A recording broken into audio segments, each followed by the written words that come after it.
Hey everyone, Ms. Negro here.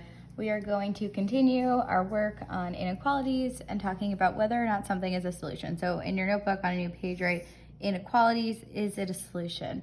And after you do that, get your pencil and notebook. Go ahead, do that now. Okay, so is it a solution? So sometimes we are given an inequality, and we have to determine if a given number is a solution, which means another word for that is an answer. So the question that we need to be asking ourselves, does the number make the inequality true?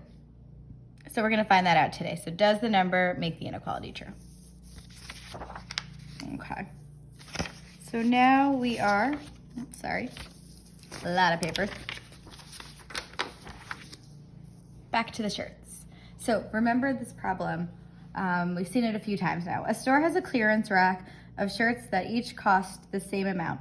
You buy 2 shirts and have money left after paying with a $20 bill. Write and solve an inequality to find the cost of each shirt. So we've already wrote the inequality, which is 2x is less than 20. So I'm just gonna write it a little bit bigger. 2x is less than 20. Okay, we did this already. This is not new. Could one shirt cost $15?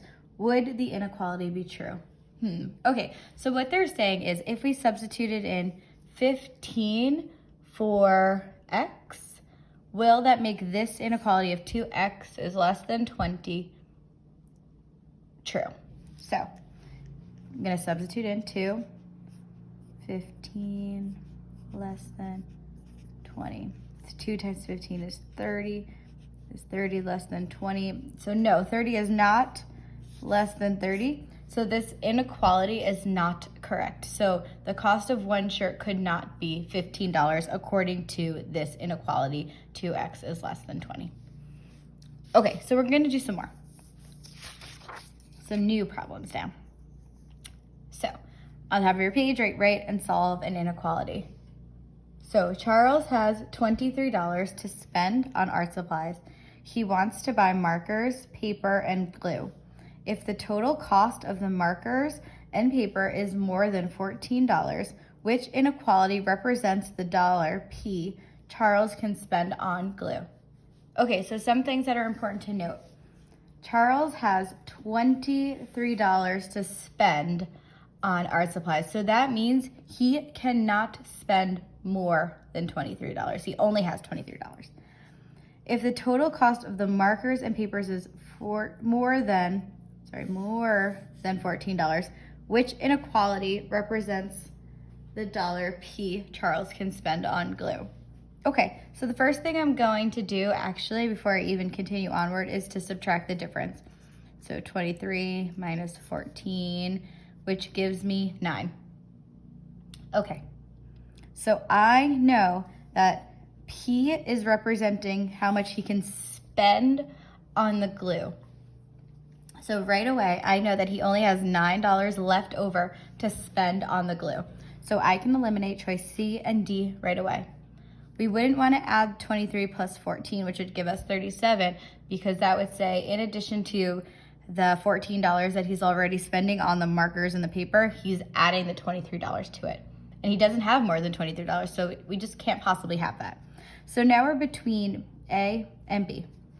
So we know that he only has $23. So which inequality represents the dollar P Charles can spend on glue?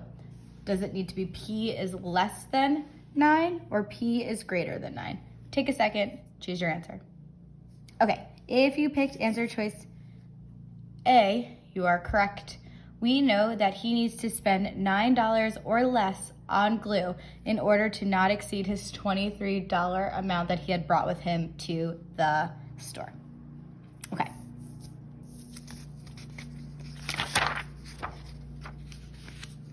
All right, so answer choices that are problem sets.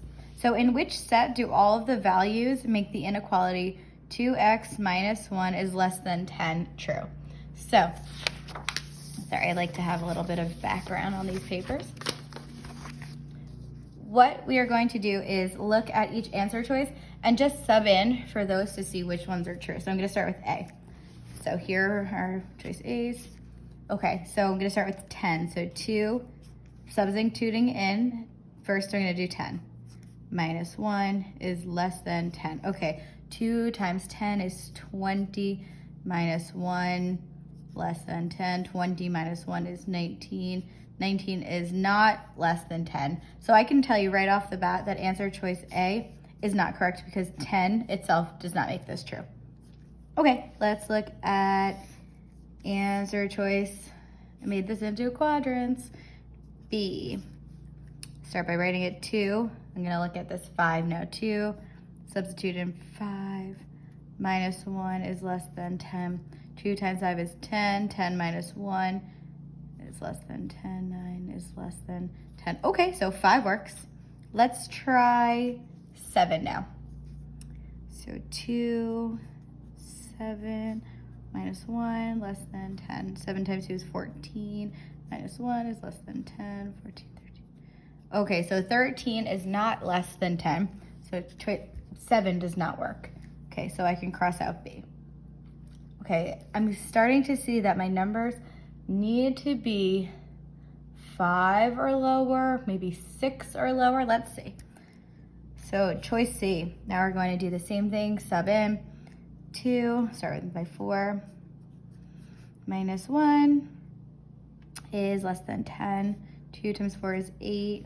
Minus 1 is less than 10. 8 minus 1, oops, is 7. And that is less than 10. Okay, 4 works. Let's see if 6 works. 2 parentheses 6 minus 1 is less than 10. 6 times 2 is 12. Minus 1 is less than 10. 12 minus 1 is 11. Oh, 11 is not less than 10. So 6 doesn't work. So answer choice C is not correct. So it looks like these numbers need to be 5 or lower. So let's try answer choice D now.